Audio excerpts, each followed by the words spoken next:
Le syndicat de rivière a pour mission de préserver les milieux aquatiques et d'améliorer la qualité de l'eau, tout en veillant au maintien des usages à l'échelle du bassin hydrographique du Célé et du Lot-Médian. Depuis décembre 2018, le syndicat mixte du bassin de la Rance et du Célé, désormais nommé syndicat mixte du bassin du Célé-Lot-Médian, intervient sur un territoire élargi pour le compte de 10 communautés de communes ou d'agglomérations regroupant 174 communes. Il porte la compétence gestion des milieux aquatiques et prévention des inondations dites GEMAPI sur une superficie de 2326 km², représentant plus de 2389 km de cours d'eau. Le syndicat anime un SAGE, schéma d'aménagement et de gestion des eaux, et un contrat de rivière sur le bassin du Célé qui répondent à différents enjeux. Qualité de l'eau, inondations, milieux aquatiques, étiage, usage. Le syndicat pilote des travaux, des études, des actions d'animation et de concertation avec l'ensemble des acteurs du territoire. Ces programmes sont adaptés et menés sur chaque cours d'eau. Dans ce cadre, un programme spécifique a été mis en place sur le ruisseau du Bervezou et ses affluents. Sur ce territoire, des travaux d'amélioration de la qualité de l'eau et de restauration des milieux aquatiques ont été réalisés depuis 2008, comme par exemple mise en défense des berges et installation de points d'abreuvement pour le bétail hors du cours d'eau, lutte contre les pollutions diffuses, gestion des zones humides. Dès 2012, des travaux de restauration de la continuité écologique ont été entrepris sur ce ruisseau au droit de Gabanel, avec l'effacement d'un seuil appartenant à la ville de Figeac et n'ayant plus d'usage. En parallèle, des aménagements de restauration de cours d'eau ont été réalisés à Gorce et Montée-des-Bouxales. Des travaux d'équipement de seuil en passe à poissons ont aussi été lancés par les propriétaires des ouvrages, pisciculture du Colombier, captage d'eau potable de longue coste.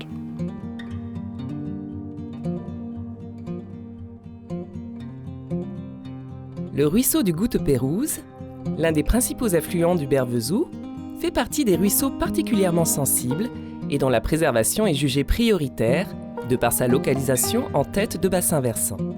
Le Goutte-Pérouse prend sa source sur la commune de La Tronquière, au cœur d'un riche maillage de zones humides.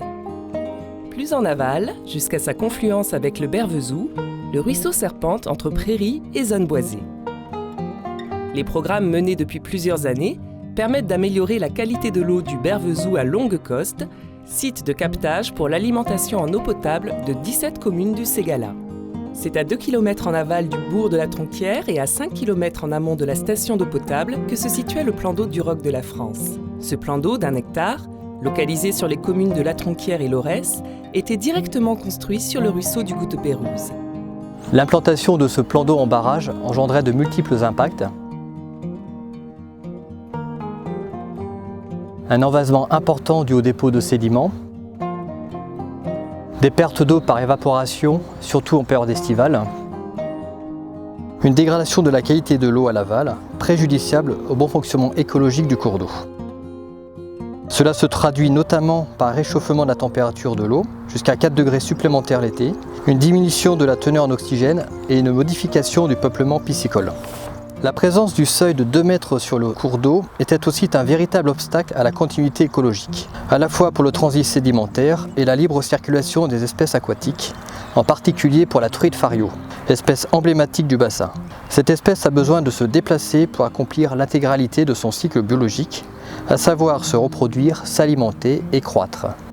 Au cours des années 60, l'étang du Roc était la carte postale de la station verte de La Tronquière. Les touristes le fréquentaient pour les loisirs aquatiques, pêche et baignade, ainsi que pour l'aire de jeu et de pique-nique en contrebas. Dans les années 70, la baignade a été interdite en raison de la qualité de l'eau, et c'est dans ce contexte que l'idée du plan d'eau du Taulerme a germé. Pour les habitants, cet endroit est emblématique et même envasé, il restait un lieu de promenade. Toutefois, il convenait de trouver une solution pour limiter les impacts du plan d'eau sur le cours d'eau et améliorer sa gestion, tout en valorisant le site et en régularisant sa situation réglementaire. Le syndicat a donc lancé une étude pour le compte de la communauté de communes et des communes. Maintenir le plan d'eau et son seuil aurait entraîné de lourds investissements de mise en conformité et aurait nécessité un entretien fréquent et onéreux. À l'issue des phases de concertation, la suppression du seuil du plan d'eau, accompagnée d'un réaménagement du site, a donc été retenue. Entre 2014 et 2016, plusieurs réunions avec les collectivités, les représentants d'usagers, les services de l'État et les partenaires techniques et financiers ont été organisées afin de répondre à tous les enjeux. Les travaux d'effacement du plan d'eau et de réaménagement du site ont démarré en avril 2016. Une pêche de sauvetage a été réalisée et des bassins de décantation ont été mis en place pour retenir les matières fines en phase travaux. Le plan d'eau a été vidangé progressivement sur 2 mois. Afin de limiter l'impact sur le milieu, les madriers ont été retirés les uns après les autres. Un suivi de la qualité de l'eau a été effectué en continu afin de surveiller que la teneur en matière en suspension ne soit pas préjudiciable aux milieux aquatiques et à la préservation de l'usage d'eau potable en aval. Le cours d'eau a ensuite été dévié afin que les travaux puissent être réalisés à sec. La partie maçonnée du seuil a été détruite à l'aide d'une pelle équipée d'un brise-roche hydraulique. Des travaux d'enlèvement des matériaux vaseux déposés au fil du temps dans l'emprise du plan d'eau ont été effectués pour éviter le départ de matière en suspension vers le ruisseau en aval. Les travaux de restauration du ruisseau ont ensuite été menés, puis la dérivation a été enlevée. Afin de laisser le cours d'eau reprendre son lit initial, les travaux ont été arrêtés en octobre 2016 pour reprendre en juillet 2017. Le milieu s'est renaturé et adapté. Dès juillet 2017, la continuité écologique du ruisseau du Montussac, affluent du Goutte-Pérouse, a également été restaurée. L'ouvrage infranchissable en mauvais état a été supprimé et remplacé. L'ancienne emprise du plan d'eau a été réaménagée. Une végétation typique des zones humides s'est ensuite implantée naturellement avec une diversité de milieux et d'espèces. Un plan de gestion différencié de la zone humide du Roc de la France est porté par le syndicat du bassin Célé-Lot-Médian en partenariat étroit avec les communes de La Tronquière et Lorès.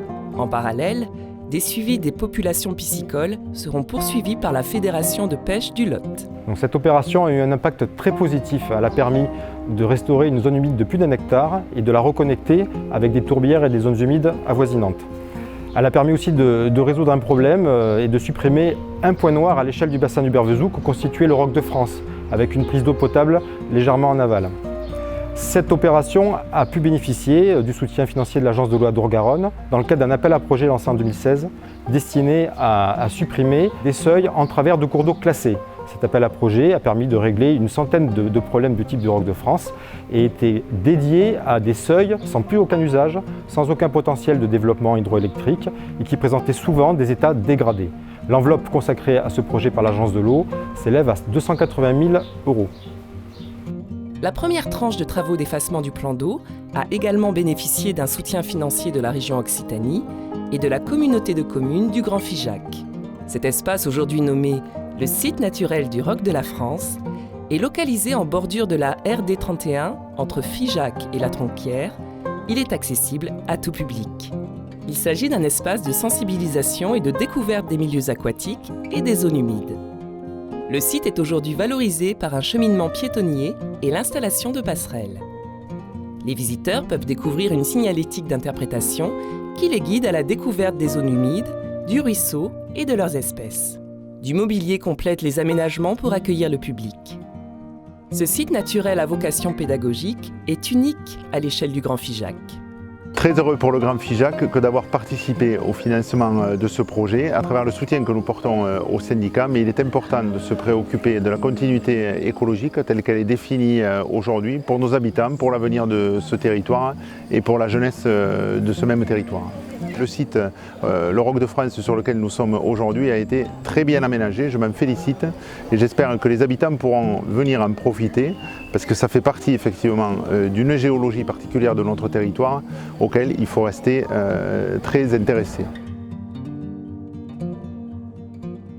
Des journées de découverte et de sensibilisation à destination des écoles sont organisées depuis 2016 sur le site du Roc de la France. Au cours de ces animations, les enfants se rendent sur le site pour appréhender le rôle et le fonctionnement des zones humides, le cycle de l'eau, les espèces. Ils peuvent analyser l'évolution du site, se l'approprier et prendre conscience de ce patrimoine naturel. Un projet pédagogique a également été mené dans le cadre des activités périscolaires avec la classe de CM1-CM2 de l'école de Gorse. Une plaquette de sensibilisation a été réalisée au terme de ce projet pour valoriser le travail des enfants qui bénéficiera également à de prochaines classes et au grand public.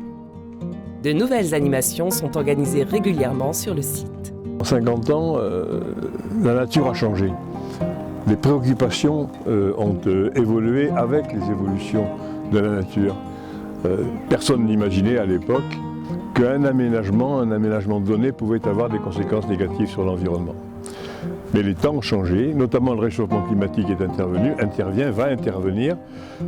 Autrement dit, des opérations comme celle-là sont des opérations qui sont extrêmement pédagogiques et qui doivent nous permettre d'expliquer le pourquoi de politiques qu'il faut absolument conduire dans le domaine de l'eau, c'est-à-dire de la capacité d'alimentation en eau, du débit d'eau, problème des années futures, des années à venir, et la qualité de l'eau, la préservation de la qualité de l'eau. Et il faut que l'Agence de l'eau, qui là a fait un effort important, puisse être en mesure dans les années qui viennent de continuer à accompagner ces politiques pour répondre aux enjeux du futur.